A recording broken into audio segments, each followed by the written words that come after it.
Hey,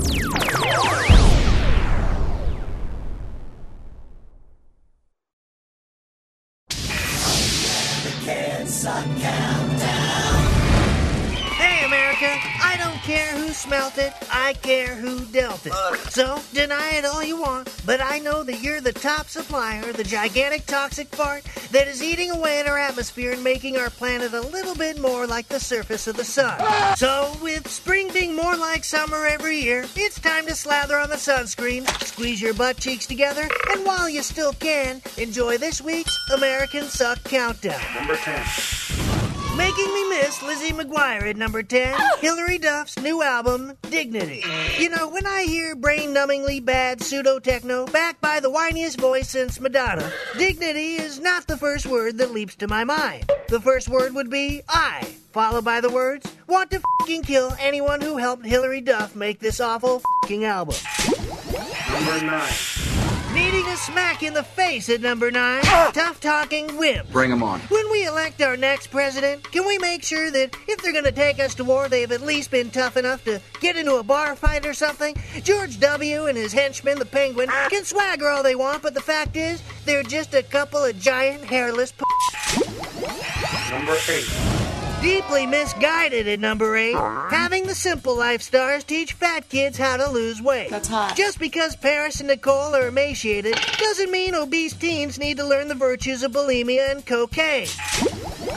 Number 7. Getting small at number 7, obnoxious dwarf. Being short and having a misshapen head doesn't give you a license to act like Grumpy with roid rage. So, park your tiny ass at the kiddie table for a timeout. And if you don't like it, I'll ground you closer to the ground than you already are. Number 6. Shaming me into submission at number 6, male movie star abs. Hey, Hollywood, me and the rest of the world's straight men are getting a little sick of looking at shirtless six-pack. It makes my shrinking penis send a message to my shrinking brain that sends a message to my shrinking wallet that stops me from buying tickets to your humiliating movie. Number 5. Technologically retarded at number 5, smartphones.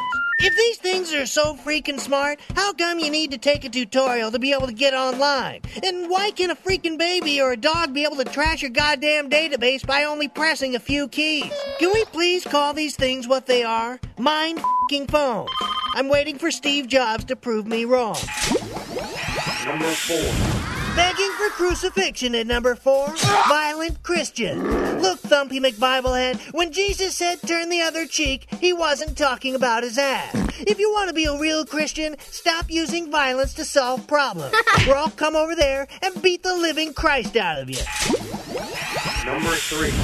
Totally wrong at number 3. Anyone who thought the Iraq War was a good idea. I'm sorry, but Saddam had nothing to do with 9/11. Didn't have a single WMD, and actually had a better human rights record than most Middle Eastern dictators.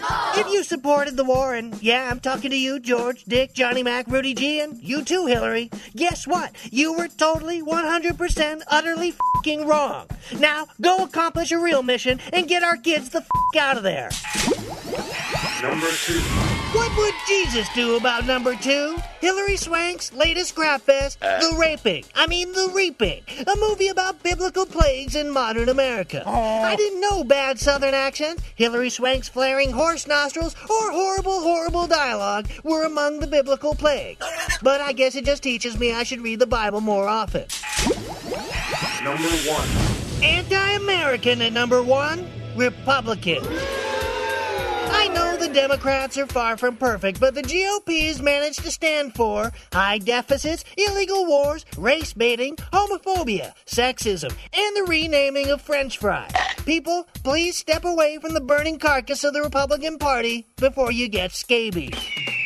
Well, that about does it for your weekly reminder that the nation you live in is more and more like that takeout fried rice that's been sitting in the back of your fridge for a year and a half. It's not very good for you, but who can resist its greasy MSG-laden goodness? Happy food poisoning, America! The Can Suck Countdown.